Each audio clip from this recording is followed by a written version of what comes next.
अरे राजेश आजा, बैठ लस्सी पिला, बड़ी बढ़िया मलाईदार लस्सी है। रहने दे यार, ये देसी चीजें अब मुझे नहीं भाती। दिन रात यही खेत देखना, यही लस्सी, गोबर की बदबू, मैं तो ऊब गया इन सब से। मुझे नहीं अच्छा लगता अब ये सब। तुझे गांव अच्छा नहीं लगता, गांव की लस्सी नहीं भाती, तो फिर तुझे भाता क्या है? मुझे भाता है शहर। मेरी बीवी वहां 5 साल से नौकरी कर रही है। उसने वादा किया है जल्दी ही मुझे भी बुला लेगी। फिर मैं भी शहर जाऊंगा, लाखों कमाऊंगा, बड़ी गाड़ी में घूमूंगा। वाह भी वाह। तो फिर हम गांव वालों से रिश्ता तोड़ देगा क्या? भूल जाएगा अपने यारों को? हाँ, मैं तो वापस गांव कभी नहीं आऊंगा। अरे यहाँ पड़े रहकर क्या मिलेगा? यही कीचड़, मिट्टी, खाने में वही तोरी, वही लौकी। वहां शहर में देखना, मेरी बीवी पिज्जा बर्गर बनाकर खिलाएगी मुझे। मेरी मान राजेश, तो शहर के सपने देखना बंद कर दे। शहर में रोटी कमाना इतना भी आसान नहीं है। 5 साल से तो बस यही सपने देख के जा रहा है और पूरे गांव में बस यही कहता है मुझे शहर जाना है। अरे तुम्हें कोई शहर में बुलाने वाला नहीं ना, इसलिए तुम ऐसी बातें कर रहे हो। जलते हो मुझसे। मेरी बीवी तो मुझे जल्दी ही शहर बुला लेगी, देखना। अच्छा, तो तू अब बड़ा शहरिया बाबू हो गया। हाँ, तो मैं गांव में नहीं अटकने वाला। वहां चला जाऊंगा, देखना। तुम सबकी आंखें फटी की फटी रह जाएगी। हाँ भाई, हमें भी इंतजार है उस दिन का जब तू सूट बूट पहनकर शहर जाएगा और हम सब तेरी विदाई में बैंड बाजा बजाएंगे। पर तेरी बीवी तुझे बुलाए तो सही। उड़ाते रहो मजाक, लेकिन याद रखना, राजेश नाम है मेरा। एक दिन जरूर शहर जाऊंगा और तब तुम्हें दिखाऊंगा कि असली जिंदगी क्या होती है। इतना कहकर राजेश गुस्से में उठ खड़ा हुआ और अपने घर की तरफ बढ़ गया। पीछे से दोस्त अभी भी हंसते हंसते उसका मजाक उड़ाते रहे। राजेश अपने घर पहुंचा तो गायत्री देवी ने कहा, अरे बेटा, आ गया तू? इतनी देर कहाँ लगा दी तूने? हम सब कब से तेरा खाने पे इंतजार कर रहे हैं। अब माँ, इस गांव की कच्ची पगडंडी में मैं पैदल चलकर आ रहा हूँ तो टाइम तो लग ही जाता है खेत से आने में। यहाँ शहर की तरह ऑटो या रिक्शा कहाँ चलता है? अरे जा, देखो तू बस शहर की बातें करता रहता है। पता नहीं मैंने कौन सी मनहूस घड़ी में तेरी शादी उस रिया से करवा दी। पढ़ी लिखी थी तो खुद तो शहर चली गई और तुझे भी सपने दिखाकर पागल बना गई। माँ, ऐसा मत बोलो। बल्कि रिया से शादी करके आपने मुझे नई जिंदगी दी है और वो शहर इसलिए गई है ताकि बाद में मुझे भी बुला सके और हम दोनों एक अच्छी लाइफ जी सके। अरे मेरे भोलू राम, तुझे पता नहीं ये लड़कियां कितनी तेज होती है। भैया, मैं इतना भी बोला नहीं हूँ कि कुछ समझता नहीं हूँ। मुझे पता है मेरी रिया का प्रेम सच्चा है। वो मुझे जरूर बुला लेगी। परसों ही उसने मुझे कहा वो मुझे लाख रुपए की नौकरी लगवाएगी थोड़े टाइम बाद। ओहो, तो वो वहां से भी तुझे उल्टे सीधे सपने दिखाती है। तुझे अभी भी समझ में नहीं आया। चल कोई बात नहीं। तभी उर्मिला ने आवाज दी, मैंने खाना लगा दिया है, सब कोई बैठकर खाना खा लीजिए। उर्मिला की आवाज सुनकर सभी खाना खाने चले गए। उर्मिला ने सबके लिए थाली लगा दी थी और अब सभी खाना खाने बैठ गए। क्या हुआ राजेश भैया, आप खाना नहीं खा रहे हैं? खाइए ना। आपकी दाल में 2 चम्मच घी और डाल दूं क्या? आजकल आप काफी कमजोर होते जा रहे हैं। हाँ राजेश, मैं भी देख रहा हूँ कुछ दुबला हो गया है तू। अरे खाना पीना तो अच्छे से खाया कर। देख तेरी भाभी ने कितनी अच्छी सब्जी बनाई है। भाभी ने जो खाना बनाया वो मेरी पसंद का थोड़ी ना है। वो आपकी बीवी है तो आपकी पसंद का खाना बनाएगी। राजेश, ऐसे क्यों बोल रहा है? उर्मिला ने कभी तुझे छोटे भाई से कम नहीं समझा। रहने दो माँ, ये सब कहने की बातें हैं। आज मेरी बीवी भी होती यहाँ तो मेरे लिए मेरी पसंद का खाना बनाती। अरे राजेश भैया, पर ये भिंडी की सब्जी तो आप बड़े ही शौक से खाते थे शादी से पहले। अब पता नहीं धीरे धीरे आपको क्या हो गया है। हाँ देख, खेत से ताजा तोड़कर लाई हुई सब्जी बनाई है, इसका तो स्वाद ही अलग होता है। अब मैं ऊब चुका हूँ इन सब चीजों से। पता नहीं आप लोगों को कैसे अच्छी लगती है ये सब। अब तो मैं जल्दी शहर चला जाऊंगा और वहां शहरी रोटियां खाऊंगा। शहर शहर करके पागल हो गया राजेश। अरे तू जैसा सोच रहा है शहर बिल्कुल भी वैसा नहीं है, पर तुझे तो एक ही धुन सवार है। हाँ, तो मेरी बीवी बुलाएगी मुझे वहां पर, फिर मैं वहां नौकरी करूंगा और आराम की जिंदगी जीऊंगा। मुझे नहीं खाना ये खाना। ऐसा कहकर राजेश उठकर अपने कमरे में चला गया। तभी गायत्री ने माथे पर हाथ रखकर कहा, हे भगवान, ये राजेश कैसा बावरा हो गया है। इसका आखिर करे तो क्या करे। अगर इसका यही हाल रहा तो कुछ दिन बाद गांव वाले कहेंगे कि बीवी के जाने की वजह से ये राजेश पगला गया है। हाँ माँ, मैं भी देख रहा हूँ। सच कहूँ तो अब मुझे अपने छोटे भाई की बहुत चिंता होने लगी है। पहले तो राजेश भैया सबके साथ बैठकर हंसते थे, बोलते थे। अब तो किसी से ढंग से बात भी नहीं करते। बस कहते हैं मेरी बीवी बुलाएगी, मेरी बीवी बुलाएगी। अरे कल तो माँ तुमने सुना ही होगा, गांव के मुखिया जी बता रहे थे कि राजेश चौपाल पर क्या कह रहा था। बोला मैं तो अब गांव का खाना खाता ही नहीं, मेरी बीवी पिज्जा बर्गर खिलाएगी। और ये सुनकर ना पूरा चौपाल हंस रहा था। हे भगवान, हमारी इज्जत भी ले डूबेगा। प्रेम, कुछ तो करना पड़ेगा। 5 साल हो गए रिया को शहर गए हुए, ना कोई चिट्ठी ना कोई खैर खबर। कभी कभी राजेश फोन कर लेता है तो 2-4 मिनट बात कर लेती है, वरना हमसे तो कभी पूछती भी नहीं। हाँ माँ जी, अब सच कह रही हो, रिया ने तो कभी भी ढंग से बात नहीं की। ऐसे में वो राजेश भैया को क्या बुलाएगी? यही तो बात है माँ, राजेश सपनों में जी रहा है और असलियत देखना ही नहीं चाहता। अब अगर हमने इसे रोका तो और बिगड़ जाएगा, लेकिन अगर खुद उसकी आंखों से पर्दा हटेगा तब शायद इसे समझ में आए। तो क्या सोच रहे हो प्रेम? मैं सोच रहा हूँ राजेश को अपने साथ शहर ले जाऊं। वैसे भी मुझे काम से जाना है, वहां जाकर इसकी रिया से मुलाकात करवा दूं। अगर रिया ने इसे अपनाया तो ठीक है, नहीं तो कम से कम सच तो सामने आएगा। हाँ जी, यही सही रहेगा, वरना राजेश भैया तो दिन ब दिन और बावरा होते जाएंगे। पर बेटा, अगर वहां जाकर रिया ने इसे कुछ कहा तो? माँ फिर तो अच्छा ही होगा, जितनी जल्दी सच सामने आया उतना बेहतर, वरना राजेश पूरे गांव में मजाक बनता रहेगा। ठीक है बेटा, मुझे भी अब यही सही लगता है, ले जा इसे शहर। ये तय करके प्रेम राजेश के कमरे में पहुंचा। राजेश खिड़की के पास बैठा शहर की तस्वीरों वाला एक पुराना कैलेंडर देख रहा था। क्या राजेश, अभी से ख्वाबों में शहर घूम रहे हो? हाँ भैया, देखो ना, ये ऊंची ऊंची बिल्डिंग्स, बड़ी बड़ी गाड़ियां, चमचमाती सड़कें। रिया भी यहीं रहती होगी ना? मैं भी जल्दी उसके साथ इन ऊंची बिल्डिंग में रहूंगा। अच्छा, तो तेरा इतना मन है शहर जाने का? हाँ भैया, अब मुझे शहर जाना ही है, मेरा बहुत मन है, मुझे नहीं रहना यहाँ गांव में गवारों के साथ। अच्छा फिर ठीक है, चल मैं तुझे शहर ले चलता हूँ। वैसे भी मुझे कुछ काम से जाना है, तो मेरे साथ चल, और वहां रिया से भी मिल लेना, और अगर वो कहती है तो वहीं रह जाना, नौकरी भी ढूंढ लेना। सच भैया, आप मुझे शहर ले चलोगे?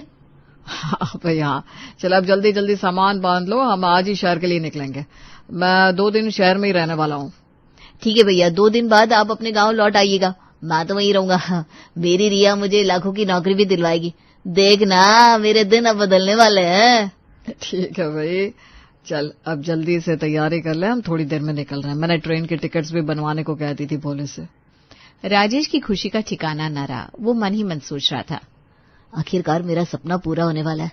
अब मैं भी गांव से निकलकर शहर की रोटियां खाने वाला हूँ, सबको दिखाऊंगा शहर की जिंदगी क्या होती है। राजेश सूट बूट लगाकर बिल्कुल तैयार हो गया और कमरे से बाहर आया। तभी उर्मिला ने हंसते हुए उसे देखकर कहा, अरे राजेश भैया, ये क्या पहन लिया? ट्रेन में जाने के लिए कोई ऐसे कपड़े पहनता है क्या? अरे आपको क्या पता भाभी, शहर में ऐसे ही कपड़े पहनते हैं, इसीलिए तो मैंने शहरी कपड़े पहने हैं। भाई मैं भी शहर गई हूँ, पर ऐसे अतरंगी कपड़े तो मैंने नहीं देखे। इसमें आप बिल्कुल जोकर लग रहे हैं। भाभी, बड़े बड़े सब लोग ऐसे ही कपड़े पहनते हैं, आपने कभी देखा नहीं होगा ना, इसलिए आपको अतरंगी लग रहे हैं। मैं तो इन्हीं कपड़ों में शहर जाऊंगा। अच्छा बाबा, आपकी जैसी मर्जी हो वैसे जाइए, मुझे क्या। अब जल्दी से बाहर जाइए, आपके भैया आपका इंतजार कर रहे हैं। अब राजेश ने गायत्री देवी के पैर छुए और प्रेम के साथ निकल गया। लंबा सफर तय करने के बाद आखिरकार ट्रेन शहर के स्टेशन पर आकर रुकी। राजेश के चेहरे पर चमक थी और रिया से मिलने की खुशी। स्टेशन से बाहर निकलते ही भीड़, ट्रैफिक का शोर और गाड़ियों की रफ्तार देखकर राजेश की आंखें चौंधिया गई। भैया देखो तो सही, क्या बात है शहर की, ऊंची ऊंची बिल्डिंग है, चमचमाती गाड़ियां, यहाँ तो हर कोई स्टाइल में घूम रहा है। सच कहूँ तो अब लग रहा है कि मैं असली दुनिया में आ गया हूँ। हाँ भाई हाँ, शहर की यही तो पहचान है। अच्छा, तूने रिया को बता दिया था ना हम आने वाले हैं? वो आई नहीं हमें लेने? भैया मैंने उसे बताया और वो तो इतनी खुश थी कि कुछ बोल ही नहीं पाई। मेरी रिया यहीं कहीं होगी, जैसे ही मुझे देखेगी दौड़कर गले लगा लेगी। रुकिए, फोन करता हूँ। हाँ भाई हाँ, फोन करके देख आखिर कहाँ है रिया। राजेश ने मोबाइल निकाला और रिया का नंबर डायल किया, पर रिया ने फोन नहीं उठाया। अरे ये फोन क्यों नहीं उठा रही? जरूर ऑफिस में होगी या फिर शायद काम में फंसी होगी। कितनी बार मिला लिया नंबर राजेश, अगर कोई बार बार फोन करने पर भी फोन न उठाया तो समझना चाहिए कि कुछ गड़बड़ है। अरे नहीं भैया, ऐसा कुछ नहीं है, रिया मुझे बहुत प्यार करती है, बस अभी बिजी होगी। अच्छा, फोन नहीं उठा रही है, पर तेरे पास रिया का एड्रेस है ना? हम सीधा उसके घर पर ही चलते हैं। हाँ हाँ भैया बिल्कुल, मेरे पास रिया का पूरा एड्रेस है, वहीं चलते हैं। जब मैं अचानक उसके सामने खड़ा होऊंगा ना, उसकी खुशी का ठिकाना नहीं रहेगा। चल फिर सीधे वहीं चलते हैं। अब देखते हैं रिया खुश होती है या फिर शौक। राजेश और प्रेम एक ऑटो में बैठकर सीधे रिया के घर निकल पड़े। राजेश के चेहरे पर सपनों जैसी चमक थी, जबकि प्रेम की आंखों में गहरी चिंता छिपी थी। थोड़ी ही देर बाद राजेश और प्रेम रिया के घर पहुंचे और डोरबेल बजाई। रिया ने दरवाजा खोला। राजेश और प्रेम को देखकर शॉक हो गई। राजेश, प्रेम भैया, आप लोग यहाँ तक पहुंच भी गए? क्यों, तुम्हें अच्छा नहीं लगा क्या? तुम्हें राजेश ने बताया तो था कि हम आ रहे हैं। अब हाँ, बताया था। मैं आपको लेने नहीं आ पाई, एक्चुअली ना मैं थोड़ा बिजी थी। अरे हाँ, मैं समझ सकता हूँ, काम का प्रेशर होता है। हम 5 साल बाद मिले हैं। अंदर नहीं बुलाओगी? अब जी आइए, अंदर आइए, बैठिए। रिया, तुम तो शहर आकर बहुत बदल गई हो। कितने अलग कपड़े पहने हैं तुमने, एकदम स्टाइल में रहती हो। अच्छी लग रही हो। अब मैं भी तुम्हारे साथ रहते रहते धीरे धीरे ये सब सीख जाऊंगा। मेरे साथ मतलब? आपका यहीं रहने का इरादा है क्या अब राजेश? अरे हाँ, अब और नहीं रहा जाता तुम्हारे बिना। तुम भी तो मुझे बहुत याद करती होगी ना। अब मैं यहीं तुम्हारे पास रहूंगा। तुम मेरे लिए ना कोई अच्छा सा काम ढूंढ देना। ओह माय गॉड राजेश, मैंने आपको बुलाया ही नहीं था अभी। आप यहाँ क्या काम करेंगे? रिया, तुम्हारा पति है, वो तुम्हारे साथ ही रहेगा ना। रही बात काम की, तो कोई नौकरी इसके लिए भी ढूंढ देना। अगर नौकरी नहीं मिली तो कोई छोटा मोटा बिजनेस कर लेगा। देखिए, अभी मैं ये सब बातें नहीं कर सकती, मुझे ऑफिस जाना है, लेट हो रहा है। शाम को बात करेंगे इस बारे में। हाँ, मुझे भी शहर में कुछ काम है, मैं भी जाता हूँ, काम खत्म कर लेता हूँ, शाम को मिलता है। हाँ हाँ, आप लोग दोनों आराम से अपना काम खत्म करके आइए। मैं तो यही हूँ, घर में आराम करूंगा। ओके फाइन, आप यहाँ रुकिए और जो खाना है बना लीजिएगा। बाय। और प्लीज ये जोकर जैसे कपड़े चेंज कर लीजिए, यहाँ सोसाइटी में मेरी इज्जत है। ऐसा कहकर रिया चली गई। रिया के जाने के बाद प्रेम ने राजेश से कहा, अरे राजेश, ये रिया ने न पानी पूछा न चाय, बस हमारे आते ही निकल गई। हाँ भैया, ये बात तो है, पर उसे कोई काम की जल्दी होगी, इसीलिए चली गई होगी। ये तो अपना ही घर है, चाय पानी लेकर पी लेंगे। हाँ भाई, तू ही पी ले बनाकर चाय पानी, मैं तो बाहर जा रहा हूँ, शाम को आऊंगा। आज रात यहीं रुककर कल गांव के लिए निकल जाऊंगा। मुझे तो मेरा गांव बहुत प्यारा है। मुझे तो गांव बिल्कुल अच्छा नहीं लगता।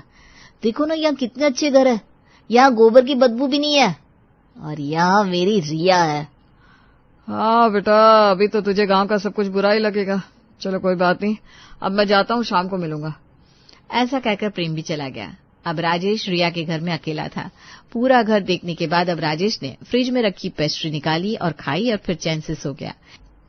शाम को प्रेम अपने काम से लौटकर बैठा ही था कि रिया किसी लड़की के साथ घर पर आई।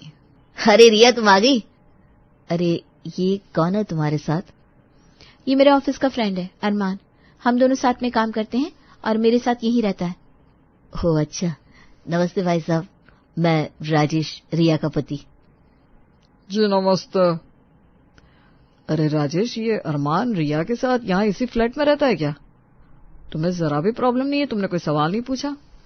हाँ भैया, क्योंकि मुझे पता है मेरी रिया कुछ गलत कर ही नहीं सकती। अरे इस बेचारे के पास रहने के लिए जगह नहीं होगी तो रिया ने उसे अपने यहाँ रख लिया होगा। रिया, ये तो तुम्हारे प्यार में पागल हो गया है, तुमसे कुछ पूछेगा नहीं। क्या तुम हमें बताना पसंद करोगी कि अचानक ये फ्रेंड यहाँ क्यों? भैया, असल में मुझे राजेश से कुछ बात करनी है। मैं भी अब सब बताना चाहती हूँ। अरे बोलो ना, मुझे भी तो सुनना है। 5 साल बाद मिले हैं तो बहुत सारी बातें करेंगे। राजेश की बात पर अब रिया ने कुछ नहीं कहा। उसने चुपचाप एक बैग से पेपर निकाला और राजेश के सामने रख दिया।